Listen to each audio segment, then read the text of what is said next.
राजस्थान के सभी पेंशनधारियों को मेरा नमस्कार। MS news Hindi YouTube channel पर सभी पेंशनधारियों का एक बार फिर से स्वागत है।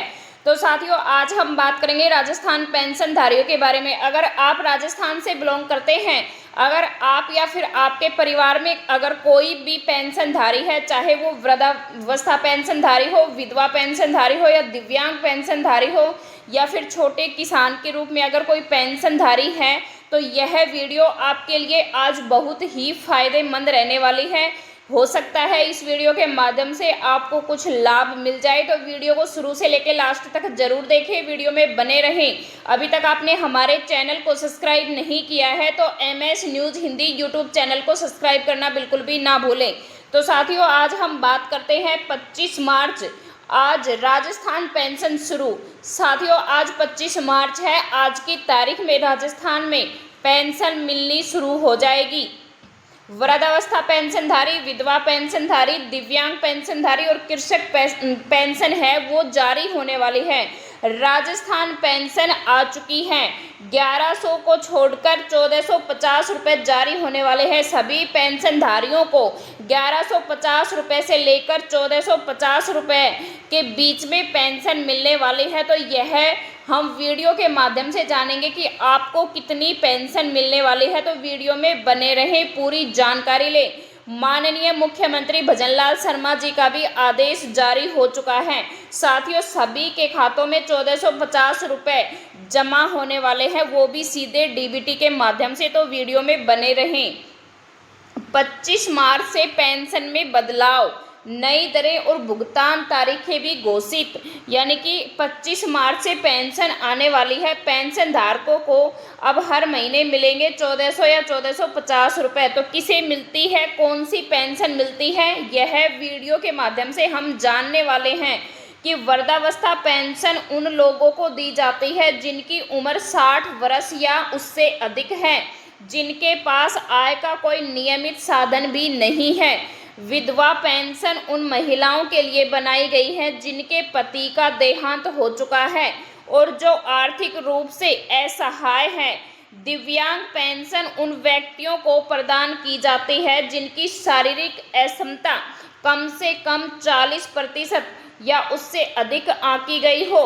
ये तीनों योजनाएं मिलकर समाज के सबसे कमजोर तबके को एक मजबूत आर्थिक आधार देने का काम करती है। तो साथियों, मैं आपको बता दूं कि अगर आप राजस्थान से बिलोंग करते हैं या आप वृद्ध पेंशनधारी है या फिर दिव्यांग पेंशनधारी है, तो सबसे पहले पेंशन वृद्ध पेंशनधारी और दिव्यांग पेंशनधारी के ही खाते में आने वाली है। राजस्थान सामाजिक सुरक्षा पेंशन योजना की विशेषताएं। तो राजस्थान सामाजिक सुरक्षा पेंशन योजना की निम्नलिखित विशेषताएं हैं जो अब हम जानेंगे।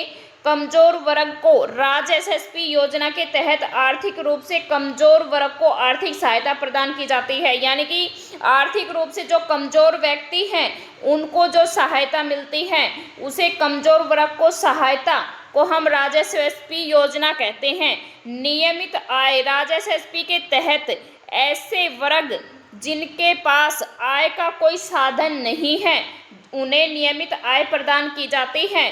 नियमित आय के माध्यम से यह सुनिश्चित किया जाता है कि निरंतर निजी जरूरतें पूरी हो रही हैं या नहीं हो रही। प्रत्यक्ष रूप से सहायता, सामाजिक सुरक्षा पेंशन राजस्थान के तहत आर्थिक सहायता राशि प्रत्यक्ष रूप से जरूरतमंद लोगों के खाते में भेजी जाती है, जिससे किसी तरह की धांधली खतरा काफ़ी कम हो जाता है। किसी बिचौलिए की जरूरत नहीं रहती है। पेंशनधारी के खाते में सीधी ही पेंशन जाती है, तो इसमें भ्रष्टाचारी बहुत कम होती है। सम्मानजनक सहायता, राजस्थान सामाजिक सुरक्षा पेंशन योजना एनएसएपी के साथ मिलकर काम करती है, जिससे जरूरतमंद लोगों को सम्मान के साथ अधिक सहायता प्रदान की जा सकती है। तो साथियों, राजस्थान सामाजिक सुरक्षा पेंशन योजना में आवेदन के लिए सबसे जरूरी दस्तावेज क्या क्या हैं? तो राज्य एसएसपी में आवेदन करते समय आवेदकों को निम्नलिखित दस्तावेजों की आवश्यकता पड़ सकती है। तो हम बात करेंगे तो सबसे पहले आय प्रमाण पत्र होना बहुत ही जरूरी है। आयु प्रमाण पत्र होना भी जरूरी है। पहचान प्रमाण पत्र, पता प्रमाण पत्र और बैंक खाते की पूरी जानकारी होनी चाहिए, तत्कालीन पासपोर्ट साइज की छोटी फ़ोटो होना बहुत ही ज़रूरी है। अगर आप दिव्यांग हैं या विकलांग हैं तो विकलांगता का प्रमाण पत्र, विधवा के लिए पति का मृत्यु प्रमाण पत्र, और अगर एकल नारी है तो तलाक प्रमाण पत्र होना बहुत ही ज़रूरी है। विधवा महिलाओं और दिव्यांगों को भी मिलेगा सहारा। बुजुर्गों के साथ साथ मैं बता दूं कि विधवा महिलाओं को भी सहारा मिलने वाला है। इस योजना में विधवा महिलाओं और दिव्यांग व्यक्तियों को भी शामिल करने का प्रस्ताव है। कई बार पति की मृत्यु के बाद महिलाओं के सामने आर्थिक चुनौतियां खड़ी हो जाती हैं, खासकर ग्रामीण में या गांव में रहने वाली कमजोर महिलाओं में या कमजोर वर्ग के परिवारों में। ऐसी स्थिति में नियमित पेंशन मिलने से उन्हें अपनी दैनिक जरूरतों को पूरा करने में मदद मिल सकती है। इसी तरह दिव्यांग व्यक्तियों के लिए रोजगार के अवसर सीमित होते हैं, जिससे उनकी आय का स्थायी स्रोत नहीं बन पाता है। महीने में या मासिक पेंशन मिलने से उन्हें अपने दैनिक खर्चों को संभालने में सहूलियत मिल सकती है। तो साथियों, अब हम बात करते हैं डिजिटल तकनीक की। तो तकनीकी से मिली पारदर्शिता। सरकार ने पेंशन वितरण को अधिक पारदर्शी और भरोसेमंद बनाने के लिए डायरेक्ट बेनिफिट ट्रांसफर यानी डीबीटी प्रणाली को अपनाया है। इस व्यवस्था में पेंशन की राशि सीधे लाभार्थी के बैंक खाते में भेजी जाती है, जिससे बिचौलिया की भूमिका पूरी तरह खत्म हो जाती है। अब न तो भ्रष्टाचार की गुंजाइश रहती है और न ही किसी देरी की आशंका। तो यह कदम विशेष रूप से उन बुजुर्गों के लिए फायदेमंद है जो खुद कार्यालयों के चक्कर काटने में असमर्थ होते हैं। आवेदन प्रक्रिया हो गई है आसान। तो मैं बता दूं कि आवेदन कैसे सरल हो गया है। पेंशन योजनाओं में आवेदन करना पहले से ही कहीं ज़्यादा सुलभ हो गया है, यानी कि बिल्कुल सरल हो गया है।